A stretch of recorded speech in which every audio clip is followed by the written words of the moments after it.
Hi everyone, welcome to section 9.2, where we're going to be looking at paired samples for two means. So the type of sample that we're going to be using is going to be either dependent or matched pairs samples.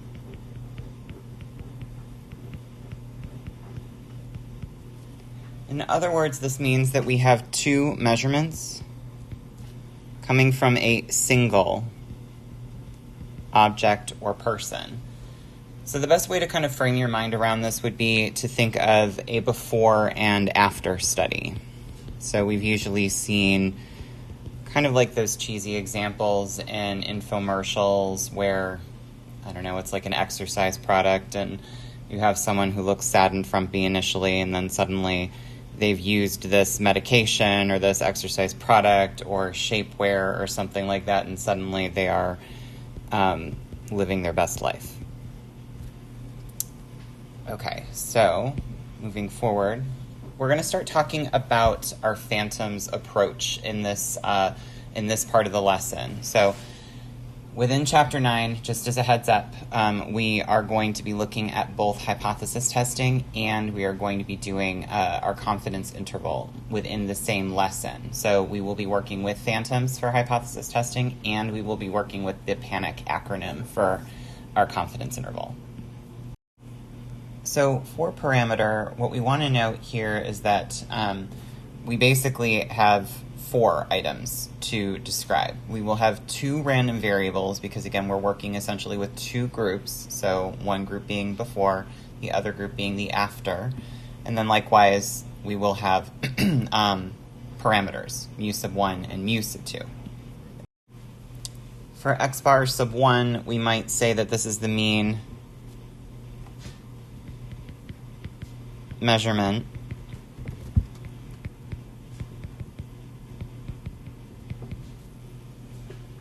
of n sub 1 randomly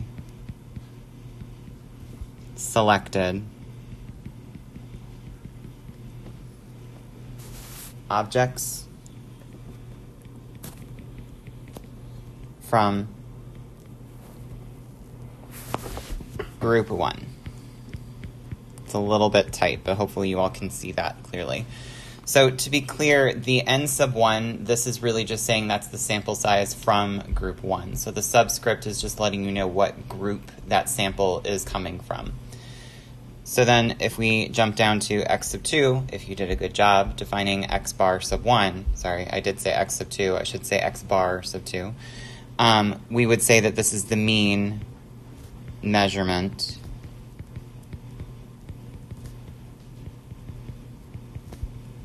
of n sub 2 randomly selected objects from group 2. So again, n sub 2 is just saying that this is the sample size that we pulled for group 2. So with regards to your parameter, mu sub 1 is going to be the mean measurement of all objects in group 1. Now, this might seem a little bit silly, but I might, for example, say that this one is the after measurement.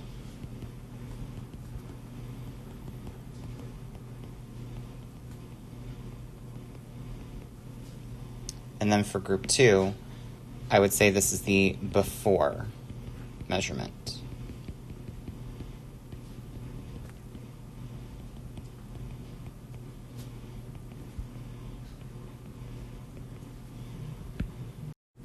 You do not necessarily have to go in this order where mu sub 1 represents the after group and mu sub 2 represents the before group, but for consistency's sake and for the example problems that I'm going to be working with, my group 1 will be coming from my after and my group 2 will be coming from my before. I think that it makes it a little bit easier when we start defining our null and our alternative hypotheses, which is on the next slide. So come on with me to that next page.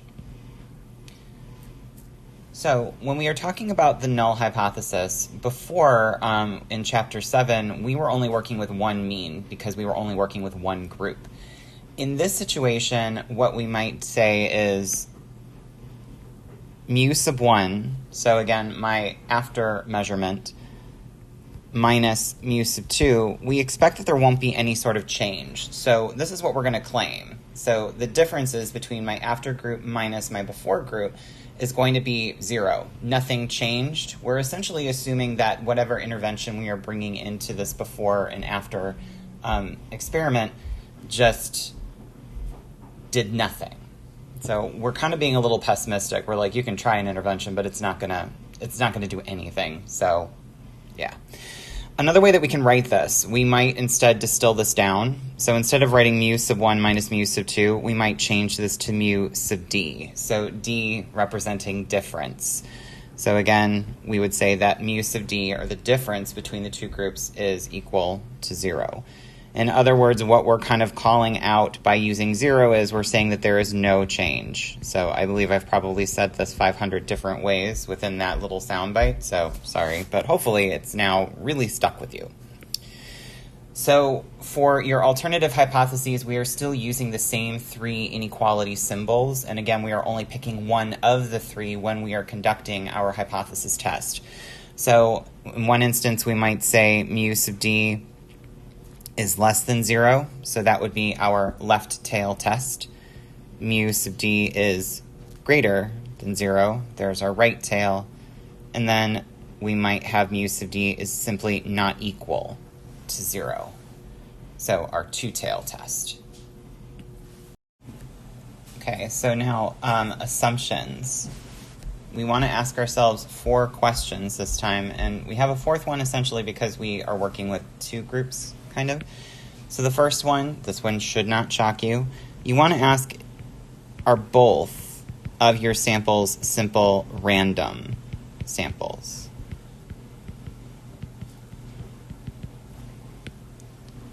You also want to ask if the samples are dependent or paired in some way.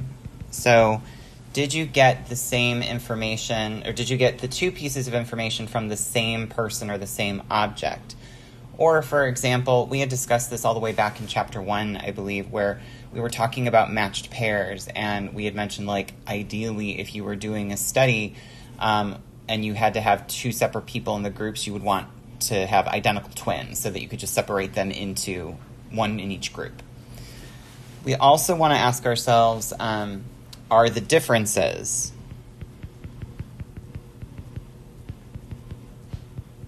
normally distributed, or, so let's note here that we have a choice here. We do want to ask if we look at the distribution of the differences between the two sets of data, or the 2 groups, are they normally distributed? Or can we assume that there are, well, not assume, but we should just ask ourselves, are there 30 pairs of data without outliers? If there are less than 30 pairs of data, and it is not stated that differences are normally distributed, so in other words, the first part of the question on line 3, we need to use our checks from section 6.4 to see if normality can be assumed.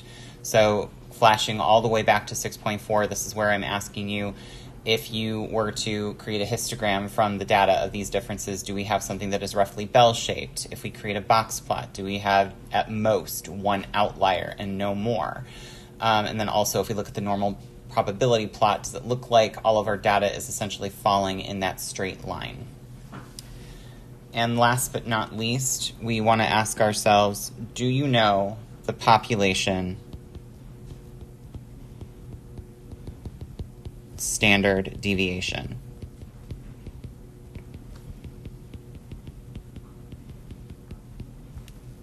So we can kind of be like a kid's morning show and be like, what symbol do we use to represent the population standard deviation?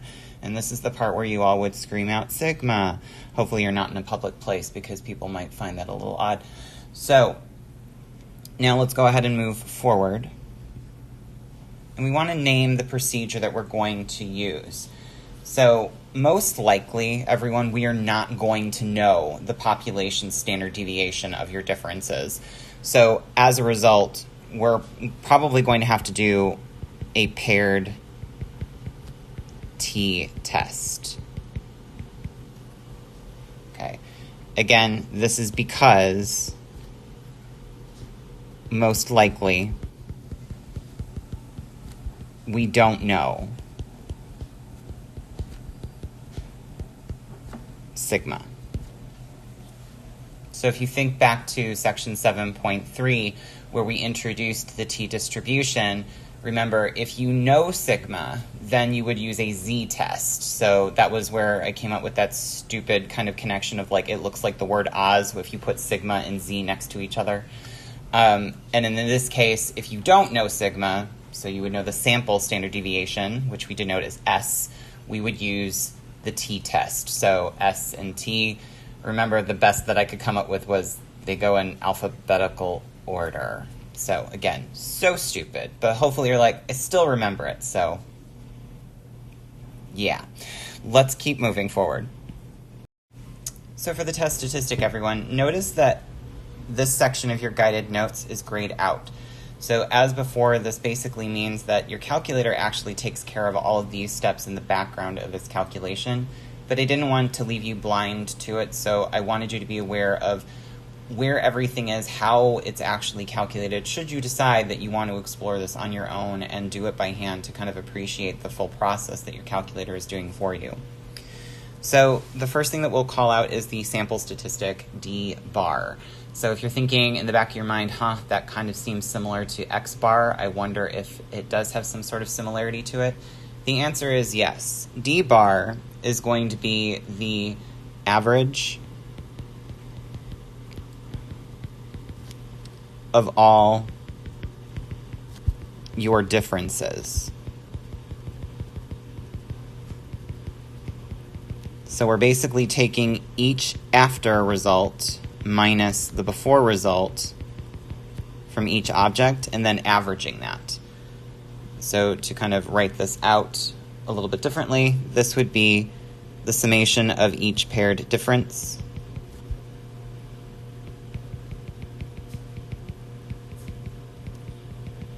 all divided by the sample size.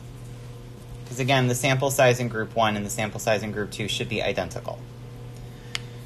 So the next thing that we would want to kind of talk about would be the standard deviation of differences.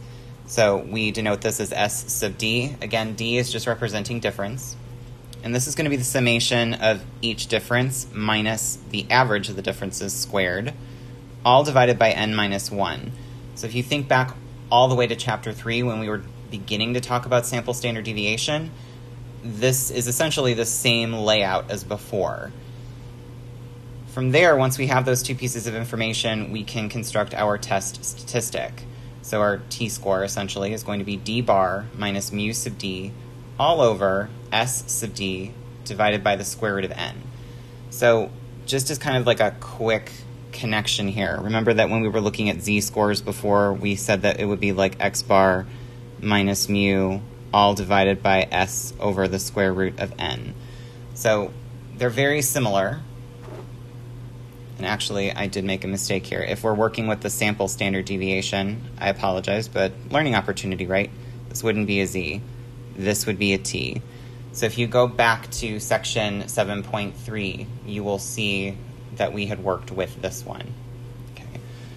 To kind of keep everything a little bit consistent, if we were working with a z-score, that would be x bar minus mu all over sigma over the square root of n. Okay, so they all have the same structure. So the next question is, well, what's going on over here? What happened to the minus mu sub d? Well, if you recall, and if you look back in your guided notes, we had said that mu sub d, our null hypothesis said that mu sub d was equal to 0. So if that is the case, then this quantity in the numerator is saying d bar minus 0. So if I substitute 0 for mu sub d, well, d bar minus 0 would just be d bar. So what I have boxed is actually just a cleaned up, simplified form of what I have in the middle of this equality in this box. With regards to the degrees of freedom, so remember we do use degrees of freedom when we're working with a t-distribution. as you may have recalled, we find the degrees of freedom by taking the sample size minus 1. And this is each time. This doesn't change. So it's always going to be sample size minus the number 1. So again, a final reminder, your calculator will actually go through the process and calculate the test statistic for you. So everything that you see here in this little table, you actually will not have to do by hand. As you go through your calculator, you're also going to obtain a p-value in that process. So in order to do this, you're going to enter your data collections in list 1 and list 2. After that, what you're going to do is you're going to arrow over to list 3, and you're going to go all the way up to the top column, and you're going to have list 3 bolded, essentially. So you're going to go to that header. And in there, you're going to type in L1 minus L2. And just as a reminder, in order to do that, we would hit second 1, the subtractions operation on your calculator, and then second 2. And you should see L1 minus L2. When you arrow back down into the column, basically everything is going to autofill itself.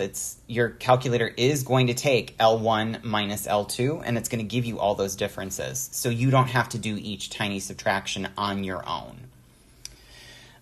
After you've created list 3, you're going to go back to stat, arrow over to tests, and from there you would enter in, oh, sorry, I am jumping ahead of myself. After that, once you arrow over to tests, you're going to select option 2 for t-test. So by creating that third column, you essentially are taking your 2 groups and you've condensed it down to 1. So this brings us back to a regular t-test. So your paired t-test that you're doing is actually just a regular t-test in your TI calculator. After that, the information that you're going to enter will be as follows. Remember that our null hypothesis said that we believe that mu sub 0, or in this case mu sub d, was equal to 0. Next, we're going to call out the list where we stored all of our differences. So in my example, that would be L3. And then we would select which tail test we would actually go ahead and perform.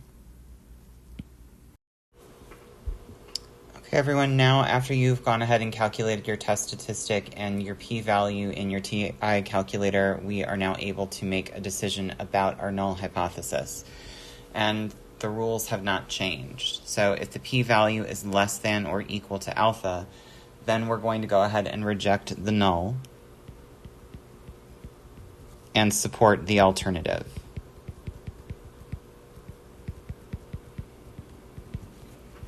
If the p-value, on the other hand, is greater than alpha, then we fail to reject the null and do not accept or support the alternative.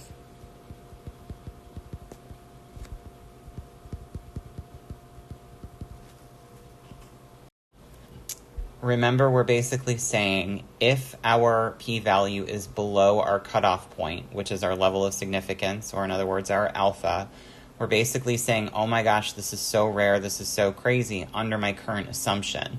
So it kind of throws us, in a sense, into a state of chaos because, like, we shouldn't be getting this. This is so rare, this is so weird. So this is why we kind of dump the chaos that's happening under our assumption of the null, and we move over to believing the alternative now. It kind of brings us back almost into a state of equilibrium, I guess. And then for the other situation where your p-value is greater than alpha, you're basically just saying, this is kind of expected. You know, this is just variation in the sample. It's really not that weird under my current assumption with the null. So I don't have enough evidence to leave the null. Like I said, it's kind of like this sad relationship of, like, the new stuff didn't wow me enough to leave what I currently have. And finally, we've gotten to the end where we get to state our conclusion. So this, likewise, does not really change. So this is where you're going to state the level of significance.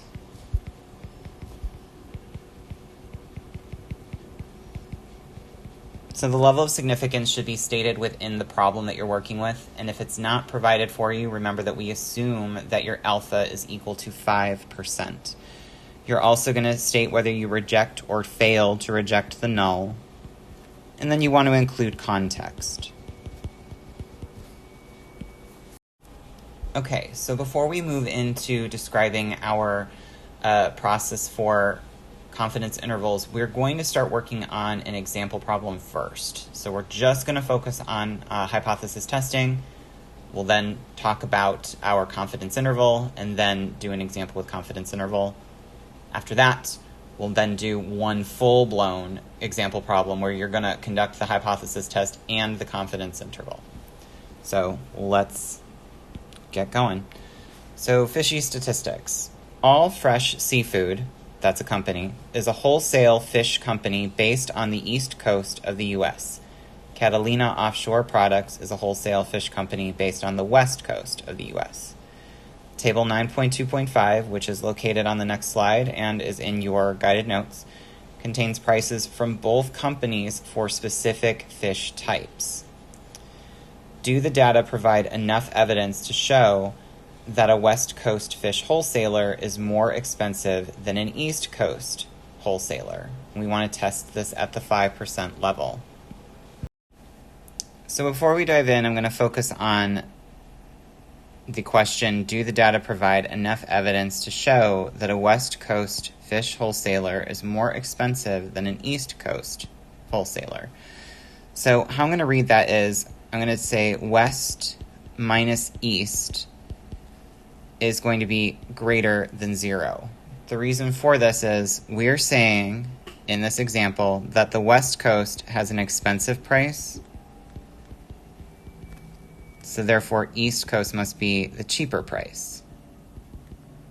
So if we do an expensive price minus a cheaper price, we're going to end up with a result that is positive, or in other words, a value that is greater than 0. So because of this, I'm going to, if I'm choosing to go in this order, I'm going to call out to myself that West Coast is going to be group 1 and East Coast is going to be group 2.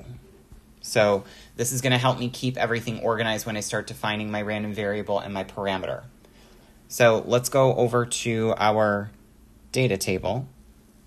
And again, I'm going to call this out and say, okay, East Coast, you are group 2. And West Coast, you are group 1. So now we can move into our assumptions. So we should ask ourselves, do we have a simple random sample?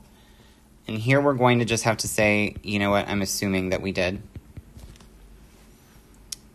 Now we want to know, is our population normally distributed?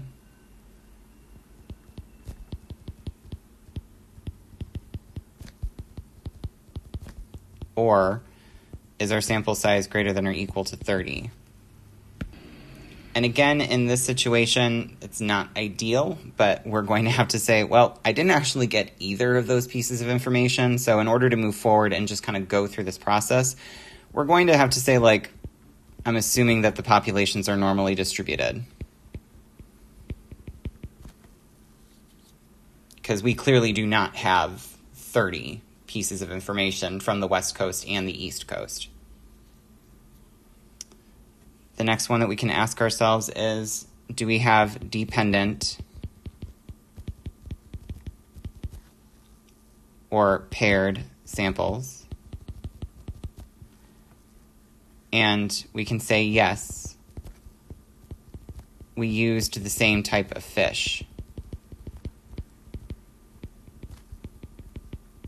on both coasts. To bring in a different food group, we can't compare apples to oranges. So, for example, if we selected a cod on the West Coast, we need to look at the cod on the East Coast in order to make a fair comparison. And then lastly, do we know our population standard deviation for those differences? And here we would go, nope, we don't. Okay, so this is going to inform us that we're going to use a paired t-test.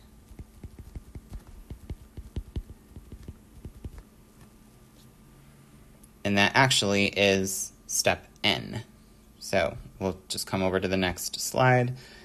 and we'll call that out. So for naming our test, we're going to use a paired t-test. Okay, so we are ready now to go ahead and determine the test statistic and obtain our p-value. But in order to do that, we're going to have to jump into our graphing calculators. So let's go ahead and get those calculators set up, and we will work through that process next. Okay, everyone, so we're going to go ahead and calculate our test statistic and our p-value. So in this instance, you have data. So we're going to have to go into stat and then edit. So as we have been doing all the way back in chapter 3, I believe. So we'll go in here, and I've gone ahead and cheated, and I've put my information in here already. So if you recall, I had said that group 1 was going to be representing West Coast. So I've put in Catalina Offshore's products here in this column, and then group 2 is representing the East Coast. So that would be the all fresh seafood prices, seafood group. So from here, what I've been referring to when I was kind of giving you that verbal description when we were going through the general process is we want to create a list of differences. So you could have done this by hand, but I mean, why, right? Like we have very little time and we want to be as efficient as we possibly can. So what we can do in order to kind of expedite this is arrow over to the list 3 column and arrow all the way up until the L3 heading is bolded. From here, what you are going to do is you're basically going to give it a command, just like Excel. So you're going to say that list 3 is just going to be L1 minus L2. And how we're going to do this, and I believe I had described it in the video, or earlier in the video, we're going to do second and 1, and we'll see that L3 is equal to L1 minus second and 2. So we're creating a calculation. So when we arrow down, all of our subtractions are taken care of. So 1799 minus 1999 is going to be -2. So from here, we're ready to actually run our test. So remember, you don't have to save anything. This is like auto-saved essentially. So I'm going to go back to stat, arrow over to tests. And again, since we don't know the population standard deviation, we're going to use a t-test. And to be clear, there is no option for a paired t-test, and that was the whole reason why we created that third column. We're just going to have our calculator pull from that third column. It's no longer going to be interacting with L1 and L2 anymore, because again, we took all those differences and distilled it down into that one column. So we're going to go into the t-test. And I do want it to run on data, so if you go in and yours is highlighted on stats, remember that if it's over here, you're just going to arrow over and hit enter to bold this. Coming down here, our mu should be equal to 0, because remember we said that our null hypothesis is saying there is no price difference between the two coasts. So we're going to leave that as 0. We do need to change this. So all of my differences are in list 3, so I'm going to hit second and 3. So now it's pulling, or it's going to look in list 3 for me. We're not doing a frequency table, so we can leave that as 1. And we are interested in West Coast minus East Coast is greater than 0. So now that we've gone ahead and selected our right tail test, we're ready to calculate this. So we'll press enter, and we get all of our information here. So we have a test statistic, or t-score, of -0.99 if I round to the second decimal place, and then a p-value of, if I round to like the third decimal place, 0.825. And again, we have our sample statistic, or in this case, your x-bar, because your calculator isn't sophisticated enough to realize that these are differences, that's actually your d-bar, and then your standard deviation of your differences, and then your sample size. So now that we've got this information, let's go ahead and carry this back over to our guided notes. Okay, so I've gone ahead and written down our t-score and our p-value, and now we're able to get to step M of phantoms, and we are going to compare our p-value with our alpha. So in this instance, we had a p-value of 82.5%, and we're going to compare that to 5%. And here we can clearly state that 82.5% is greater than 5.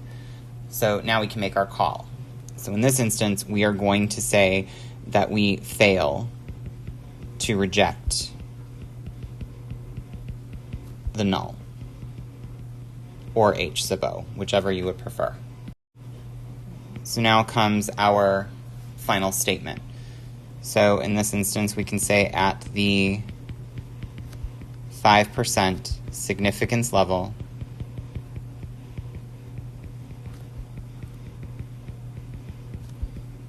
we fail to reject the null.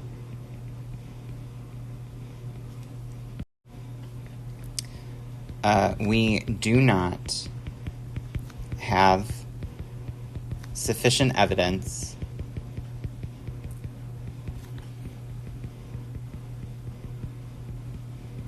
to support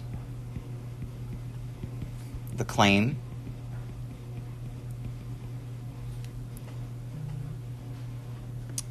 that a West Coast fish wholesaler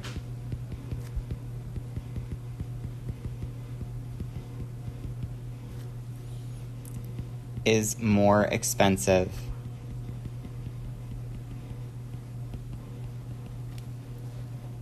than an East Coast fish wholesaler.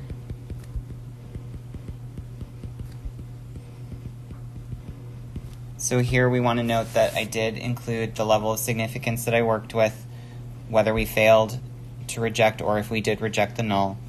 And then also I included context, and specifically I included the direction in there. So I did come back and say, no, the West Coast group is not more expensive than the East Coast group. We don't have enough evidence to really say that their prices are wildly different from each other.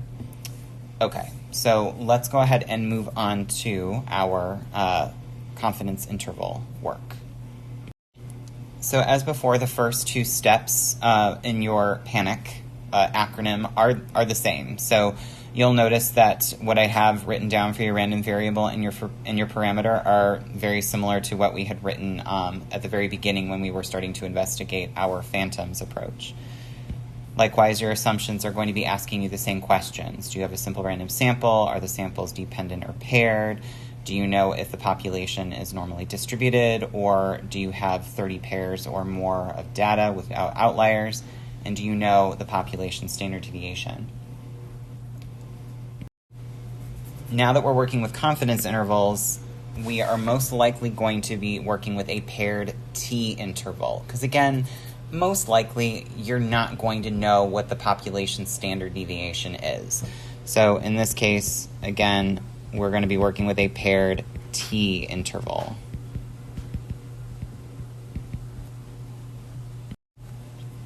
Again, we're back into the gray shaded area of your notes, and this is where we are going to describe how we would actually do this if we were calculating everything by hand instead of utilizing the TI calculator. So again, you would need to know d bar, and again, that's going to be the sum of all of your paired differences divided by the sample size. Your margin of error is going to be found by multiplying the t critical value times the sample standard deviation of the differences divided by the square root of the sample size. In this instance, everyone, the critical t value here is going to be dependent on the confidence level that you're working with, because remember, we may work with a 90 or a 95 or a 99 or any other percentage in between. And then our degrees of freedom will change depending on how big of a sample size we're working with. So again, we won't really worry too much about that. Your calculator will pull that information for you. But once you have your point estimate and your margin of error, this is where our confidence interval will be d bar minus your margin of error to find the lower bound, and d bar plus your margin of error to find your upper bound. And again, everyone, just to cycle back to your critical t value here, if you were doing this by hand, you would need to use a T table, which would kind of have all of your confidence levels in the columns, and then all of your degrees of freedom as rows, and then that would help you determine where your T value is. But again, your calculator is going to take care of all of that for you.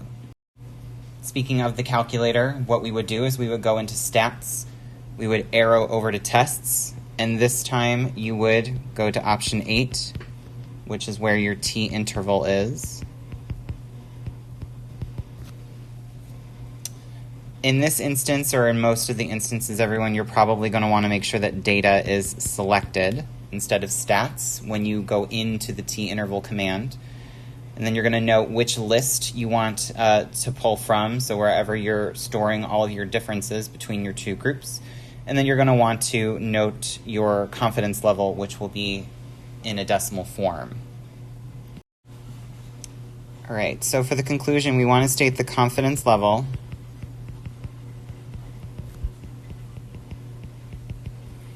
And we want to note that we are looking at the mean difference. So we're going to use the lower and upper bounds to cite, we don't need the word if in there, cite the difference. So our difference would be mu sub 1 minus mu sub 2. If the bounds are both positive, so in other words, if you look at your confidence interval and your lower bound is positive and your upper bound is positive, then that tells us that mu sub 1 is bigger. Sorry for the shift on the slide there. Bigger than mu sub 2. Let's fix that. There we go. If the bounds are both negative, so in other words, if we're looking at a confidence interval and the lower bound is a negative value and the upper bound is a negative value, then mu sub 1 is smaller than mu sub 2. And then the other situation that you might come across is if the bounds contain the number 0 in there. So in other words, your confidence interval is going to have a negative in the lower bound and a positive in the upper bound, then we can't conclude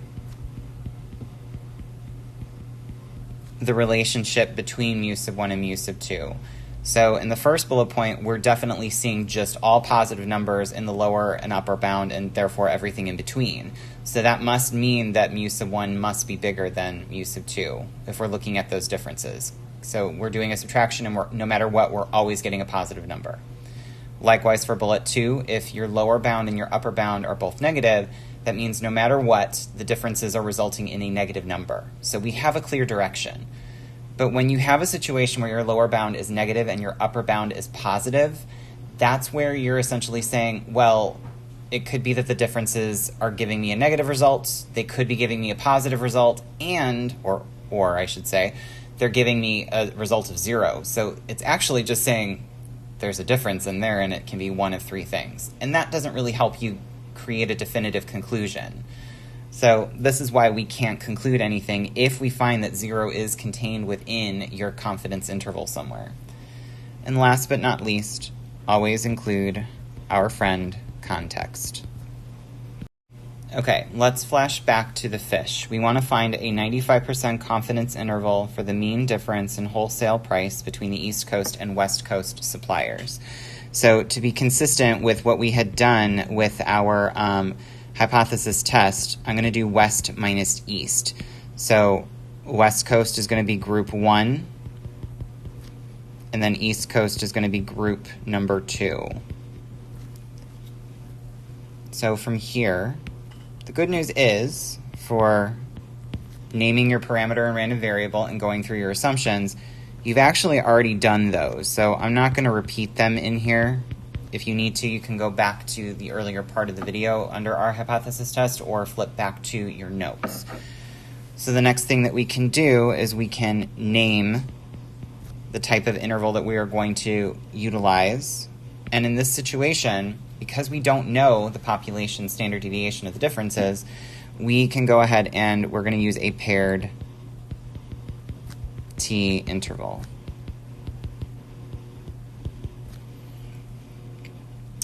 So now we are ready to determine our interval. So we're going to jump into our TI calculator in order to uncover that. So I will meet you over there we'll go through that process, and then we'll be able to make a conclusion. All right, see you over there. Okay, everyone, let's go ahead and calculate our t-interval. So hopefully you kept all of your data as before. So remember, if you need to, go into Stat, select Edit, and again, I put all of my West Coast information in column 1 because I said they were group 1, East Coast in group 2 because they are group 2, and then I did all their differences in L3. So now that I have all that info, I'm going to go into Stat, over to Tests, and I'm going to do a t-interval. Oh, it would help if I went over to Tests first and then found t-interval. My brain needs to work a little bit better. Okay, so we're going to go into here. And again, we are still working with data. We were not provided the summary statistics. And we are going to pull from L3 because that's where all of our differences are located. We are not working with a frequency table, so we're going to leave this as 1.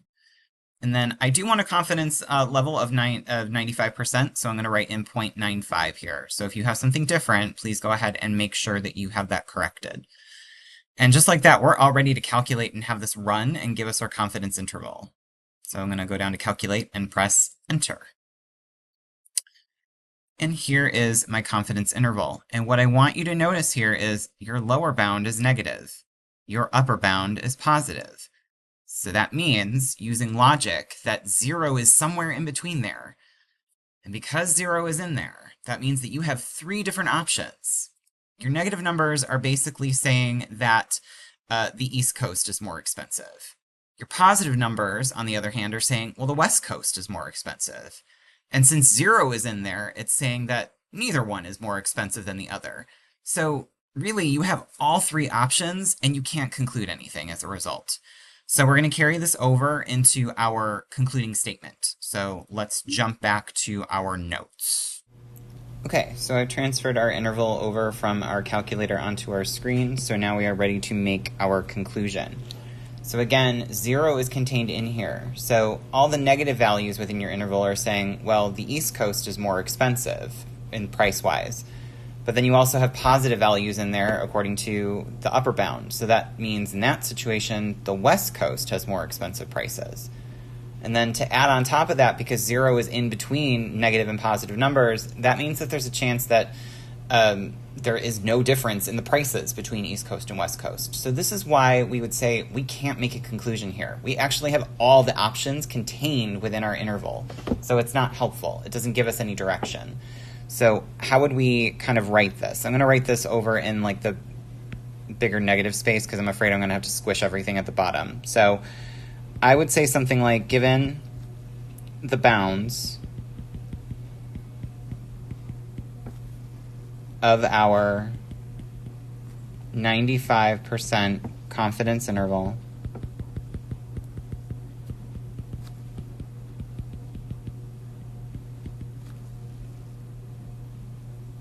for the mean difference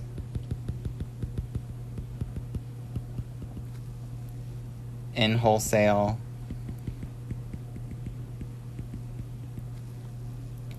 price between the East Coast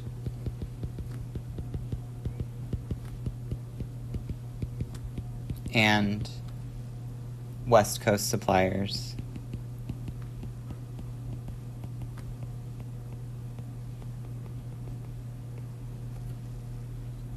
is between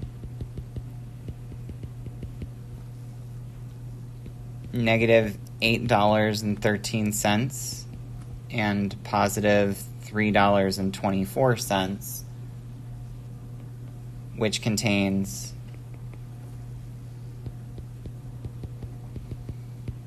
zero. We do not have any evidence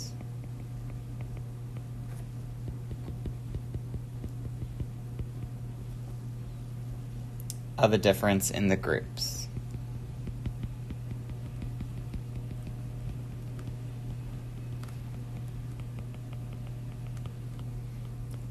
And hopefully this makes sense, because notice that when we had concluded our hypothesis test, we said we couldn't deviate from our original belief of the null.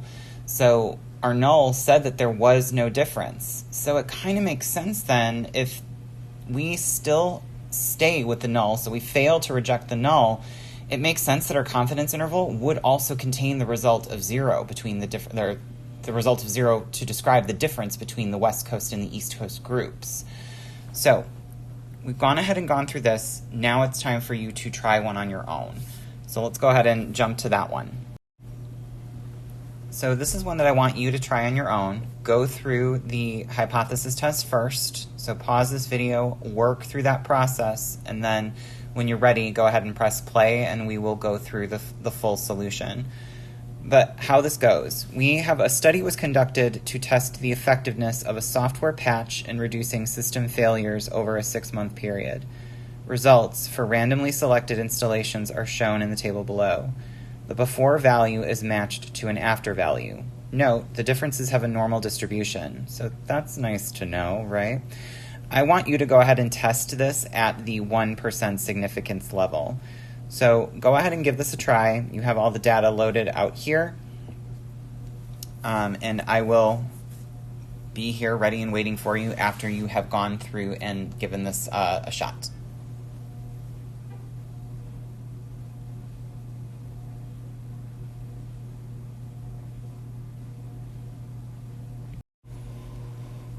Okay, so let's go ahead and look at that solution now. So for our parameters and our random variables, I decided that my group 1 was going to be my after result, and my group 2 would be my before result. I'm just being consistent with how I had noted this in our notes at the very beginning. So for group 1, so our x bar sub 1, that would be the mean number of system failures on 8 randomly selected computers after a software patch installation. Then I could jump down to mu sub 1 and say, well, that's going to be the mean number of system failures on all computers after a software patch installation. The good news is, since we spent some time and we included so much detail in our first definition, we can then apply that to group 2. The main difference or the main edit that we're going to have there is we're going to swap out the word after for the word before. For our null hypothesis, we're going to assume that there is no difference between the number of system failures between the computers before or after that software install. So this is why we're going to say mu sub d is equal to 0. I've actually gone ahead and included a note to myself to remind myself that mu sub d is going to be after minus before. The alternative is expecting the after results to have fewer system failures. So that's why I noted underneath the word after the word small, to be small number. And then before would be a larger number. This helps me to determine which tail test to use in my alternative. So in this situation, if I'm doing a small number minus a larger number, that means I'm going to get negative numbers, and negative numbers are less than 0. So this is why I am doing a left tail test here. I've also gone ahead and noted that my alpha in my narrative said that we were going to use a level of significance of 0.01 or 1%. So now going through my assumptions, I can note, do I have a simple random sample? Yes, I do. That was stated. Do I have a population that's normally distributed, or do I have a sample size that is greater than or equal to 30? Yes, I have one of those, and we were told that we should assume that the population of the differences is going to be normally distributed. Are my data paired? Yes, we're using the same computers here. So we checked how many system failures the computer experienced before the software install and then also after. And lastly, do we know our population standard deviation? That's a big nope. So because of that, that tells us we should perform a paired t-test. So again, working through this, I got the following values for my test statistic and my p-value. I'm not going to go through the calculator process at this point. I think you should be pretty comfortable going through that. And we also had the example from earlier on the process of doing that. And the steps are outlined in your guided notes. So we should have gotten a test statistic of negative 3.29 again, this is assuming that your group 1 was your after results, your group 2 or your list 2 was your before results, and then when you went to L3 to do the differences, you did L1 minus L2. So this is why I'm getting these specific results. If you got something different, I would either go back and make sure that you entered your data in correctly, or that you entered everything in the same order. So your after results in L1, before results in group 2, and when you did L3, you did L1 minus L2. You also should get a p-value of 0.007 roughly if you rounded that to the third decimal place. So now to make your conclusion, we can compare our p-value with our level of significance, and we can see that 0.7% is less than 1%, so we are going to reject the null. Our statement then should say, at the 1% significance level, we reject the null, or H sub O. There is sufficient evidence to support the claim that the mean number of system failures on the computers after the software patch installation was less than the number of system failures before the software patch installation. So notice in my statement here, I'm giving it a direction. I'm telling the reader specifically, yes, after my software installation was put in, I had fewer system failures. Okay, so now we can ask, are we able to pinpoint how much lower the number of system failures is after the software patch installation compared to before? So let's construct a 95% confidence interval. So again, you're using the same data that was provided for you before, and I want you to give this a try. Construct a 95% confidence interval here. Pause the video, work through that, and when you're ready, press play, and we will review the solution.